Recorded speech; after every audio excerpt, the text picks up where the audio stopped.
এমন কোনো গাছ নাই যে টমেটো নাই, কারণ গাছের সাইকেল টমেটোর অঙ্কটা আলহামদুলিল্লাহ বেশি আল্লাহ তালা দিয়েছে, আল্লাহ তালার রহমত, আল্লাহ তালার নিয়ামত।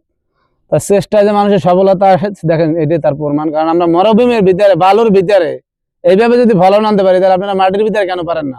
আপনারা অনেকে বলেন যে ভাই আমরা লাগাই, আমাকে তো হয় না, হইব কেমনে? কারণ ওইরকম যত্ন করতে হইব ভাই, যত্ন না করলে রত্ন না। মানুষের চেষ্টা হলো সফলতা, ওইরকম চেষ্টা যদি করেন তা সফলতা ইনশাল্লাহ আসবো। 100% আই ভাই, তুই ভাইবো না কা? এই যে গাছগুলো লাগাইছি দেখেন কোন গাছটার ভিতরে ফল নাই আমার দেখাইতে পারবেন? এমন কোন গাছ আছে যে ফল নাই? দেখেন গাছটা কত ছোট, ফলের ভারে গাছগুলো শুয়ে পড়ছে, তারপর দেখেন কি পরিমাণ ফল আল্লাহ তালা দিয়েছে। এরকম একটু চেষ্টা করেন, সফলতা আল্লাহ তালা দিব।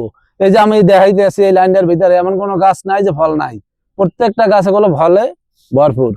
তাই এরকম চেষ্টা যদি করেন তো অবশ্যই সফলতা আসবে। তো আপনারা ভাই মেন কথা লাগে, আমাদের বাংলাদেশের মানুষের সমস্যাটা হলো লাগাই আল্লাহ ধুয়ে দেয়, পরে ভাই ফলন হয় না। ফলন ভাই যে কোনো জিনিসের যত্ন করলেই রত্ন মেলে। যেমন ছোট্ট একটা বাচ্চা লালন পালন করতে করতে বড় হয়ে যায়, তা সবজিটা ওই রকম, একটু যত্ন করেন দেখবেন ইনশাল্লাহ আল্লাহ তালা সফলতা দিব।